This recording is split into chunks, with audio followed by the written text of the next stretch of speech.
Hello and welcome to the Jewelers Academy podcast. My name's Anna Campbell, and I am so excited to be joined today by my coach, actually, Anna Payne. Anna is a sales expert who helps business owners with their sales and strategies to make their first 100K. She's grown three very different and very successful businesses to achieve six figures within the first 12 months. But she's an introvert and hates pushy and sleazy sales tactics and has a mission to help business owners fall in love with selling so they can create impact, freedom, and the life that they really want, which I think is what all of us listening to this podcast want.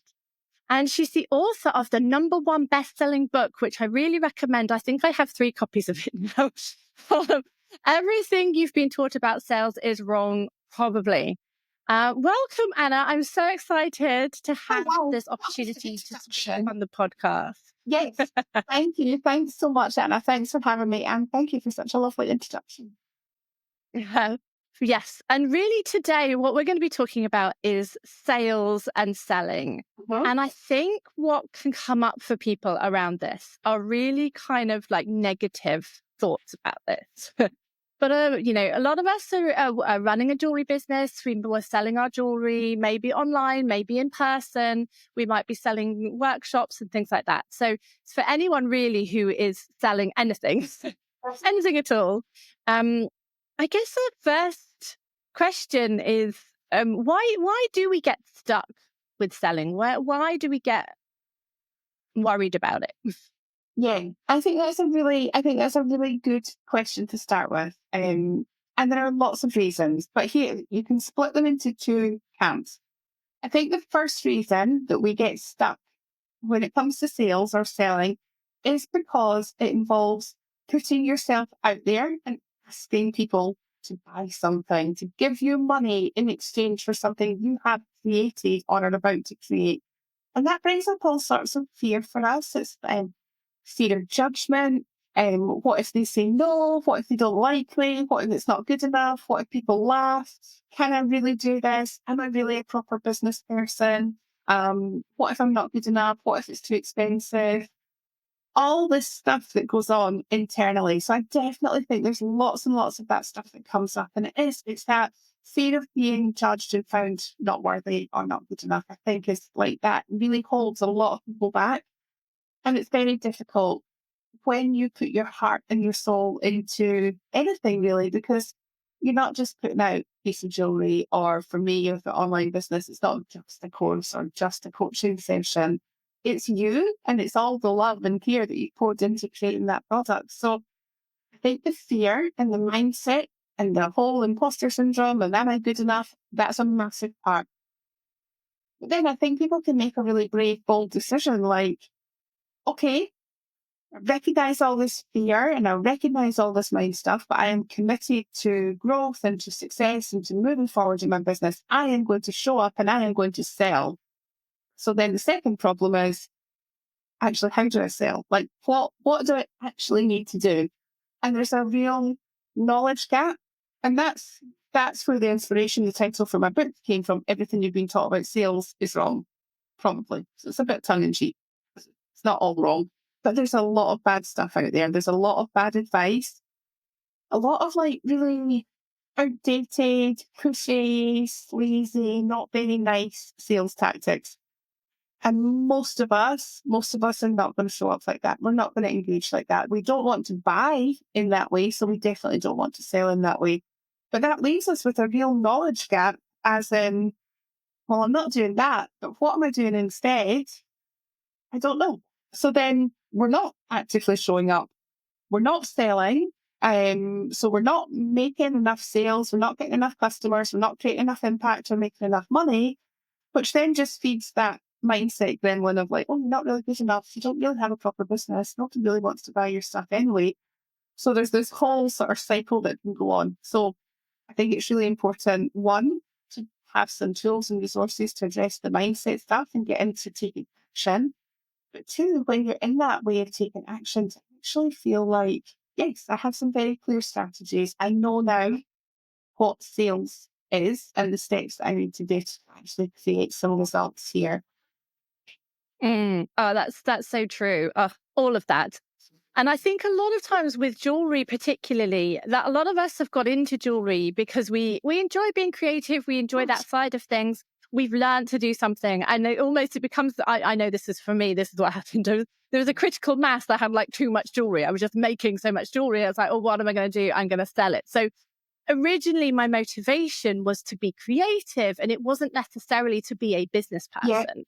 And I think those two things can be separate. We can do jewelry as a hobby, and we can enjoy it and we can love it, and it can be that. It doesn't have to necessarily turn into a business. So permission for those people who don't need a business or don't want a business, absolutely don't go there. But if you want to turn that creativity into a business, I think we then need to think about, okay, but the business isn't just the other bit that we do. No. It has to be an important part of what we're doing. And we can enjoy doing it. I think that's the other side of it. I think the problem is that everyone's going like, oh, selling is so sleazy. I don't want to do it. I'll just go, here's some jewelry. And they don't kind of do that next step of actually selling. So Yes. what actually is selling? That's the question. Yeah. So selling, the process of selling, if I want to think about it step by step, the first thing that we have to do is we have to create the vision. Like, what is the thing we are trying to achieve? What is the outcome or result that we want to create? I'm going to talk you through value, which is just as my 5-step sales framework. Actually, when you have a step by step process, you can think about each part of it. So, vision. What am I trying to create in my business? And that might just be, actually, I'd like to create an additional £500 a month of cash because that will help me to pay to go on holiday. Or it might be, actually, I want to bring this into a really big, like, jewelry empire and make lots of money and be famous and send jewelry to celebrities, whatever it is that feels right for you, but your vision is unique to you. Second part, audience. We need people to sell to. So who are we going to sell to? Who are our audience? Who are going to watch us and want to buy from us? The L stands for leads. A lead is somebody who has somehow given you either an overt or a more subtle signal that, yes, I might buy something from you. I might be interested in what you have for sale. And then as a seller, your job is to unlock that sales potential by taking some strategic action, which usually means making a very clear offer of what you have for sale and how much it costs, and then asking people to buy it, and then usually following up with them as well for that sale to go through. And then the E part of the value framework stands for excellence. So excellence in quality in your delivery. Make your customers happy, like over deliver, make them feel great, give them a really good experience. They'll come back to you time and time again and they will tell other people about you. Delivering with excellence is like one of your best sales strategies because instead of constantly trying to bring in new people at the top who'll never buy from you again because they've had such a poor experience, you have this like super group of customers who love what you do and will tell everybody about you and will buy from you again and again. And you bring new people in at the top, and that's how you start to create real momentum in your business. And I think people kind of get a bit confused about, yes, there are multi steps in the process, and yes, there are things that we can do to enhance the likelihood that somebody will buy from us. Because, for example, if you just have a website and you just have a social media and you post some of your work with a link to your website, some people who really want to buy will buy. If you are a bit more creative, if you post more frequently, if you capture the creative process, if you talk about what you've got, if you show what you've got, if you kind of create that real desire and you ask people to buy and you make it really easy and you ask them again and again in your social media to buy or to go on a wait list or to somehow indicate that they're interested, instead of just getting the occasional sale dripping through, you're going to start to find that your sales go up and up and up. And the more action you take, the more results you get. And usually it's nothing to do with being lucky. Um, there's that old fashioned statement of like, oh, the harder I work, the luckier I get. And I think when it comes to sales, that kind of is true. And I'm not saying you have to work really hard. It can be fun, and it can be creative and it can be joyful. But you do have to take the action to get the results, I think. Yeah, I think that's so true. And I think one of the things that I think can be a bit of a myth is that selling is all about kind of getting new people in. But I think what you alluded to just then, which I think is a really important point to remember for people, I think we forget about is to contact people who've bought from us before and to kind of keep that relationship going. We know that they've bought from us and that, hopefully they've enjoyed what we've made and they may be ready to buy again. And I think sometimes we're like reinventing the wheel. It's like, look, where are the new people? And yes, we need them, but there's also that side of the strategy of kind of communicating with those people as well. Yeah, absolutely. I think that's right because, a really important source of sales can be our existing customers. We don't always need to be thinking about bringing new people in. Let's concentrate on these people who already know us, like us, and trust us, and want to buy from us. There's one of the principles of sales psychology is that people will go with familiarity. People like to buy from familiar. So, let's capitalize on that. Let's make the most of that and let's make it easy for people. Do you have any of these subscriptions, Anna? Because I have subscription services and are things that I buy regularly. And it's like companies that are smart, companies like Amazon that'll send me an email saying, hey, you might be running out of your lipstick now. Do you want to buy one? Click here. It's so easy. You're just like, yes, click, buy, done. The power of suggestion like that is so powerful. And it's great thinking about so people who've bought from you before, what could you email them and what could you offer them or what could you reach out to them with and make it really easy. If it's easy, people will click it and people will buy it. If they have to think too hard, so that's why you always want to make sure that you have links and links that work. And if you give a discount code that it's easy for them to copy over, you just want the path of least resistance because there have been times when I've tried to buy things from small businesses and I can't find a way to buy online. You have to email or DM to inquire, or I can't see the price, or I go to the link, but the link is broken. And in my head, I'm like, oh yeah, I'll look at that later. But I probably won't because that moment has passed and we've all got such little small goldfish attention spans these days that just making it easy for people to be like, yes, I want that thing. Another really easy thing is like reminders if you sell on any kind of platform that allows you to do abandoned cart emails. Do you ever get that? Like, oh, hey, you were looking at this, but you didn't buy it. Do you want it? There's a really good chance that I'd be like, oh yeah, I did want that actually, but I didn't have my card handy so I think things like that, and you can automate it or you can kind of replicate that manually. Is really powerful. Also the power of suggestion. If I was buying a beautiful necklace, I did buy a beautiful necklace recently from you. However, had I been at the checkout and had there been a little thing saying, hey, nice necklace, but would you like to buy earrings that match? Or would you like a bracelet? I might have been like, actually, yes, thanks very much. I'm also a sucker for an order bump. So, stuff like that, just the power of suggestion. Not only how many new people can we sell to, but these existing people that we've got, how can we sell them more and how can we get them to not only buy more when they do make a purchase and increase the purchase value, how can we increase the frequency? So, for example, taking the lovely rebel necklace that I bought from you, you know, do you want rebel earrings? They've now been released. That's a strong hint, and I released some rebel earrings. I bought some rebel earrings. Do you want these? Or hey, Christmas is coming. Who else do you know that you'd like to gift this to? Or what have you got coming up? Or it could even be, thank you so much. Here's to thank you. Here's a voucher that you can use within the next 30 days. Or send this code to your friends. If you're a small business, that's amazing. But also look at what other people are doing. Big businesses, look at how they market and what they do and take ideas and inspiration from that. We have a HelloFresh box that comes every week. And they're forever trying to get me to like, there's upsells. Do you want this? Do you want that? Do you want, the next thing? Every week they send me cards to give to my friends so that my friends can get a free box and I get a reward. So there's you can kind of take inspiration from what's going on and what's going around you. So I definitely think, yes, we want to be doing marketing at the top.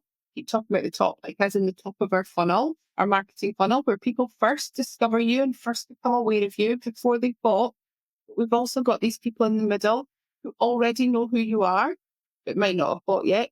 And then people further down who have bought once or twice and are much more likely to buy again. So we want to be doing activity at each stage of that customer journey really to drive sales forward.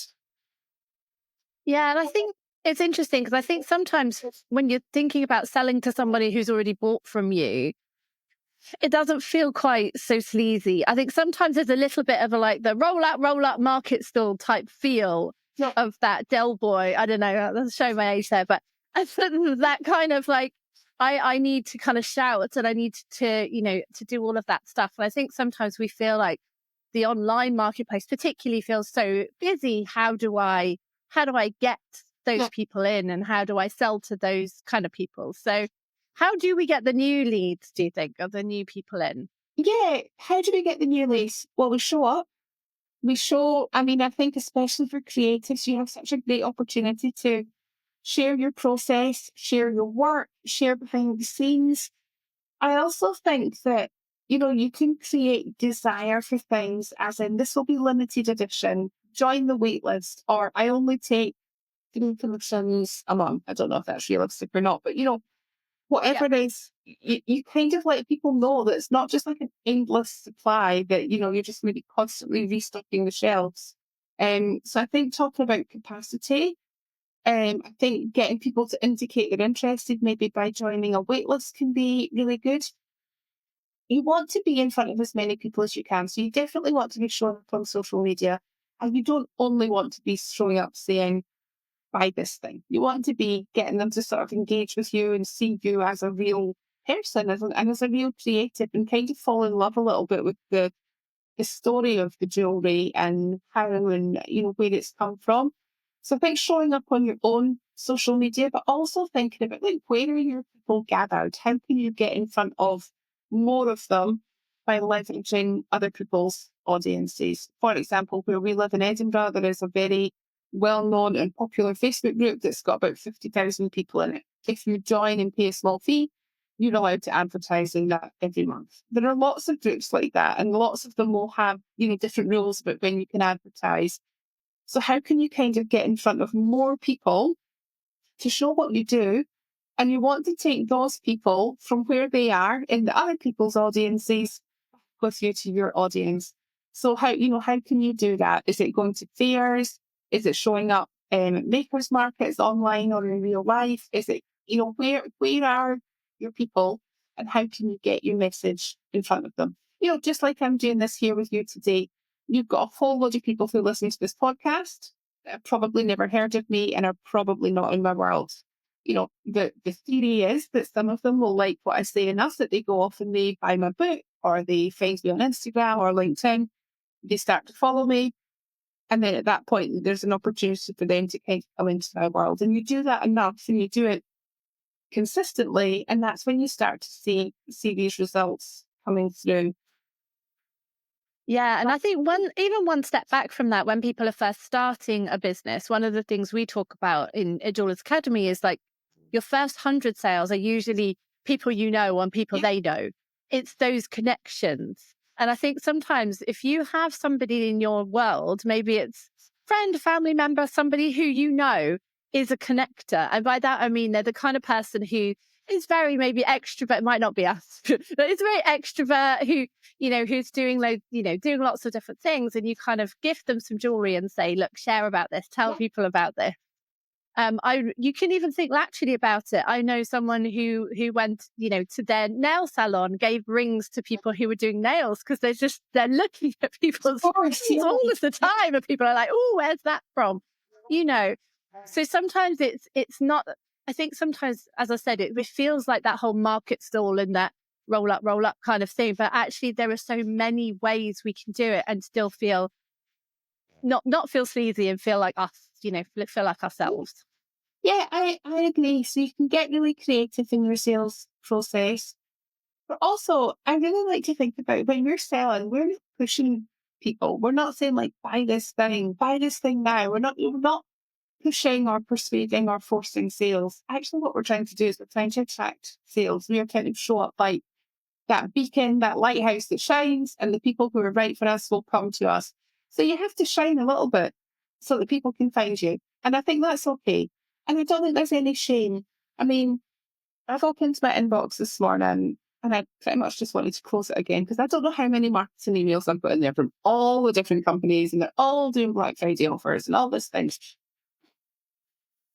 If you're a business, that is your job. Your purpose as a business is to sell things, whether that is products or services, and whether you are a small business or a big business.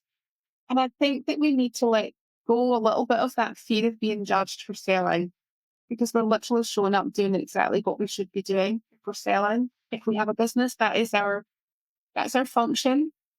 And yes, of course, like, people who've kind of got into it because it's been a passion and it's been a hobby and it's grown arms and legs, you will think of yourself like, I am a jeweler, of course, and that's lovely.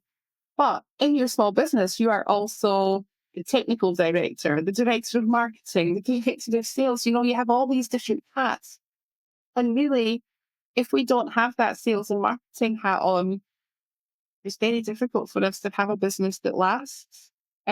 So, I think sales can be your biggest being able to make sales consistently can be a really good indicator of the success and longevity of your business. But equally, if you are not able to make sales consistently, that's going to be your biggest roadblock on your way to success and you always going to struggle. So I think it's okay to sell. And I think that if you have a business, that is literally one of your jobs, just as it is your job to make the jewellery and to design and to be creative and make beautiful things, also your job to get that beautiful thing into the hands of somebody who's going to own it and love it. That feels really nice, I think, to think about that and stop thinking about selling as forcing and pushing because none of us are going to do that. We're just going to show our work and we're going to ask people who like it if they want to buy it. And if they do, that's amazing and we'll be so grateful.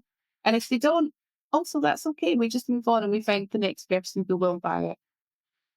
Yeah, I think I remember you saying to me once, or I can't remember if it might be in your book, it might be you said it, but whatever. But always stuck with me was that idea of, um, the only times we kind of notice selling is when it is that little bit jarring. Like Yeah, we buy things all the time, things are sold to us all of the time, and we buy them happily. And it's only those situations where we feel a bit pushed, or that we noticed it, and that's what we think of as selling. But actually, I don't think that is what they're trying to do. But there's so much more to it, is what I'm trying to say. 100%. And I think selling is actually good customer service. So let's go back to the example of these rebel earrings, which I hadn't really thought about, but now I've become fixated on. So if you designed rebel earrings and if you reached out to me to say, hey, you bought this necklace, thank you so much. I want to let you know we've extended the range. We've now got this available for you to buy. I would just think, oh, that's really nice customer service. That's amazing. Perhaps I'll just go and buy them because you've made it really easy for me. I wouldn't think, oh, how pushy, how disgusting, how sleazy Anna must be to have sent that email or to have sent that message. I would just think that feels like nice, good customer service. And I think, you're asking, would you like it? Can I help you? Do you have any questions? That's very different from because if I'd bought one necklace from you and then you began a relentless campaign of voice notes and messages and emails, buy more, gift them to your friends, buy 5 and get 3 extra free and like that I would just want to mute you. But you're never going to sell in that way. And I guess most of the listeners of this podcast are never going to sell in that way. So there's a real difference between selling is serving and then really pushing your stuff in somebody's face. And I think that sometimes you think about like the pendulum, it swings from side to side and you want to find your balance in the middle. But some of us are so averse to being that pushy, pushing it in your face person that we let the pendulum swing all the way over here till we're not actually offering anything. And that really isn't serving you, your business, but it's also not serving your customers who potentially love what you do and want to buy from you. So I think it's important to get some balance. Yeah, and I love that idea about kind of almost just start noticing the brands and things that you notice. Probably not jewelers, maybe other, like you said about HelloFresh and things like that. But just notice what they do. What kind of thing works on you? because as you say, it's kind of taking those things, and maybe you don't have the big marketing budget that they have, but if you can take some of those little nuggets and little things that have worked and maybe share it in an email, or just think, oh yeah, that's a really nice way of sharing about this on my social media. That's another thing. It's going to feel authentically you, Yeah, because you're not forcing something. Like you say, you're doing that. I've heard you say another thing, which I think was really good, which, and you'll be like, oh, what was that? Which was around the experience of going into a shop and the yeah. different kinds of kind of shopping experiences. Is this coming back to you? Because this was a while ago. Use this a lot because it makes people realize. So a lot of my clients sell primarily online, and that's great. It's amazing to be able to do that. But so let's imagine that we are the consumer. Let's take ourselves offline and into the real world. We're walking down a high street, see a beautiful kind of store window. We look in, it's got lovely things, beautiful, individual, unique things. And you're really drawn to go inside because you want to buy a gift for somebody. So you go inside, and there is a lovely kind of polite, helpful person who welcomes you, who gives you a second to look around, asks if they can help with anything. You said, actually, yes, I'm looking for a gift for my sister. Great. What does she like? Do you have any ideas? Shows you some ideas. And you kind of chat, you feel really, it feels really natural. And then, before you know it, you've bought something for your sister, you've bought something for yourself, you've seen something that you want to go back and buy another time. You've had a lovely chat with this shopkeeper who's told you that it's her studio and most of it's her work, and there's some from other people, but she's new here. She really appreciates the custom, and thank you so much. And, you kind of leave feeling good about yourself because you've bought some lovely gifts. You've also gifted yourself, very important, I believe, to do so. But you've also supported a small business. You kind of know the story. You feel an emotional connection. You feel like, yes, I am a good person. I am shopping local. I am supporting my high street, all that stuff. And you tell other people about this lovely shop that you've been to. And that is a great buyer experience, lovely customer service.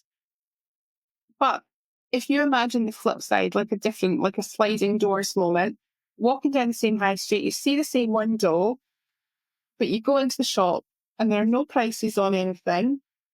You don't know this, but it's because the shopkeeper has been like too nervous to put the prices out there in case it's too expensive or in case people laugh. And you look around, but there's nobody to help you. And that's because the person who owns the studio is fading through the back room because they feel embarrassed. They don't want to show their face. They feel too scared or too nervous to show up. So you kind of like looking around. There's no prices. There's no self scanner. You can't just check out and buy. There's nobody to help you. And then, you start thinking, is this really a shop? Have I walked into like an exhibition or some sort of project? And then you kind of hang about because you see a couple of things that you really like, but there's nobody to help you. There's no way to purchase the things. And you leave, and then you just walk down the road and go somewhere and you buy something more generic. You don't have a great experience, but you sort of think, oh, that was a shame that funny little place didn't really. And you never go back because you haven't had a good experience. And I think when we talk about that in terms of like the actual shopkeeper actually hiding through the back and things, you think, oh, I would never do that. Actually, so many small business owners are doing that every single day online.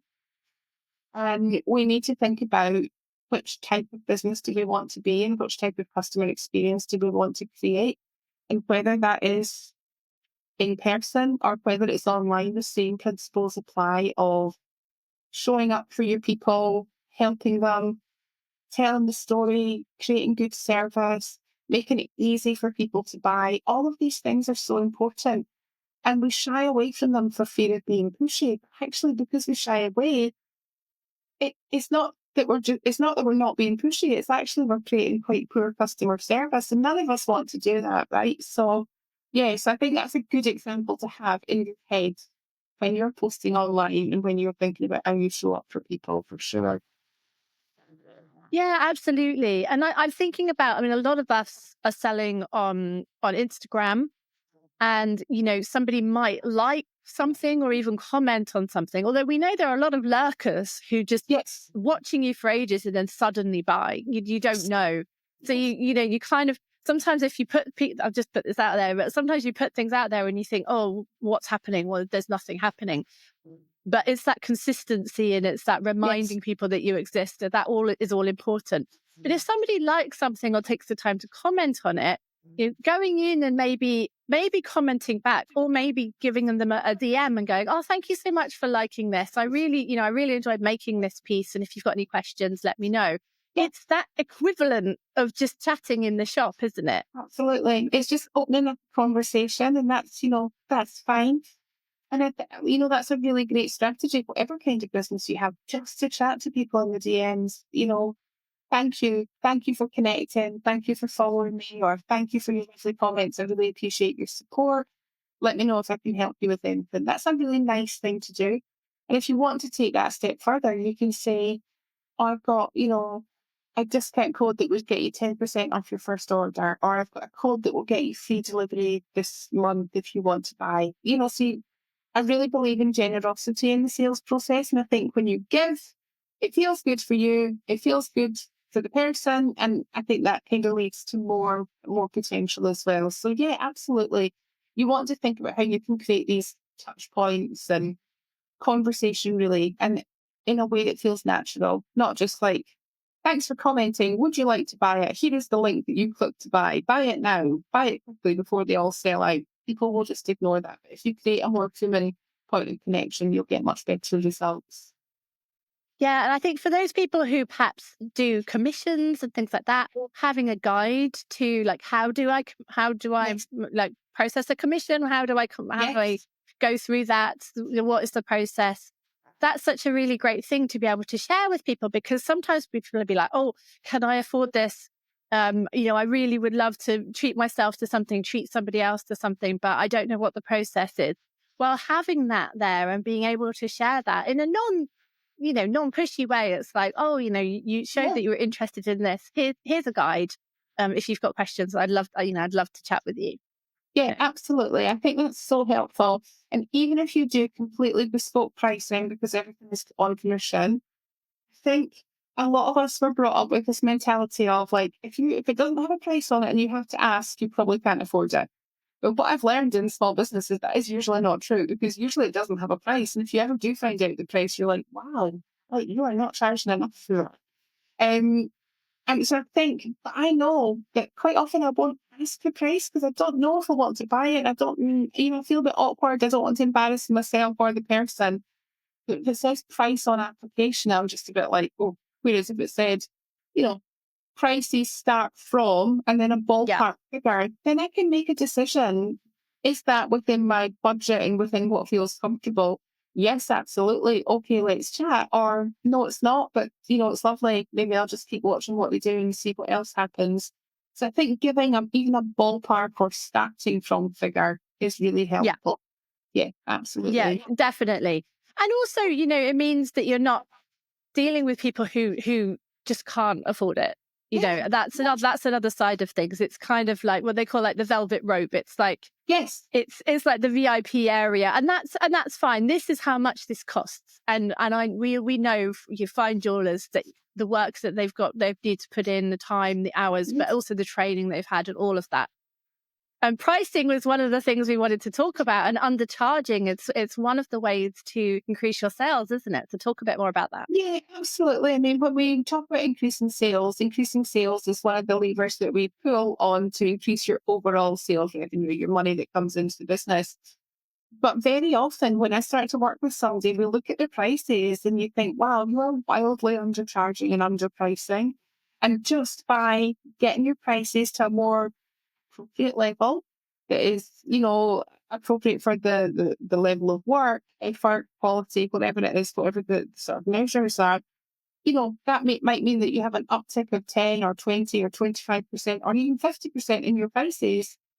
And just by doing that, all of a sudden you've increased your revenue by 10 or 20 or 50%. So I think having confidence, because a lot of people will price things really low and because they don't feel confident. So they undercharge. Actually, I think people are a lot less price sensitive than we think, especially when it comes to like one-off purchases, good quality things. People are making a decision based on emotion. Like, do I love this? Do I want this? How does it make me feel? Or how will it make the person that I've bought this for feel? They're not necessarily thinking, oh, what is the cheapest thing? You're selling jewelry. You're not selling, tins of beans in Aldi. When you might think, well, I'll just buy the cheapest ones because they're all the same. Although, interesting point, I am the person that will pay more to get the can with the ring pull because I find it so much more convenient than using the can opener. So, it's not always the cheapest. It's people will pay more for small things. So I think just looking at your pricing and constantly asking yourself, am I charging enough? Is this fair? Can I still deliver this value? But is it fair to be paid a bit more for it? And not to be afraid of putting up your prices. Because all of my clients tell me, nobody will ever pay that, and no, I can't do that, and that's too expensive, and oh, that's far too much. And then usually they put your prices up and then they make a sale like almost immediately. And they're like, oh, people do pay those prices. Who would have known? So, I think there's that, just like do it and see what happens. Yeah, I think especially with handmade jewelry, which is what most of our people are, um, yeah, prices, people don't want cheap. No, no, Really. no. They want, and if it looks too cheap and it looks too good to be true, then people are probably going to be discounting you, Yeah, yeah. and saying, "Oh no, this can't be true, this can't be right." So I think that's a really good point. Well, I know we need to end now, but thank you so much, Anna. We could. I know we have talked for hours, so we can talk for hours on this. But I think this has been a great kind of introduction to thinking about like how to kind of flip the way that we think about sales. We'll put your details in the show notes, but where can people find you? So I have got, if you come to my website, I've got lots of free resources on the website. If you go to annapayne.online/everything, that is a full list of every free and paid resource I have in my business. But one of the great places to start, if you go onto that page with all the things, go to the bit that says free resources. There is a quiz there. So you can take a quiz and see where your biggest opportunities are. There's a leads tracker you can download for free. So if you sell higher priced items or take commissions, you can track your leads and inquiries so you can do some follow up. So there's some really handy kind of free resources. There's a 65 ways to get visible and attract leads into your business. So there's lots of stuff there people can grab. And then I do have, as you mentioned, my book, which you can buy I've on got one Amazon. behind me as well. Yes, I got lots in here. So, yeah, if anybody has listened and enjoyed, I'd love to connect with you on Instagram or on Facebook. And yes, fabulous. Anna, thank you so much for having me. That's been lovely. So nice. All right. Thank you so much, Anna.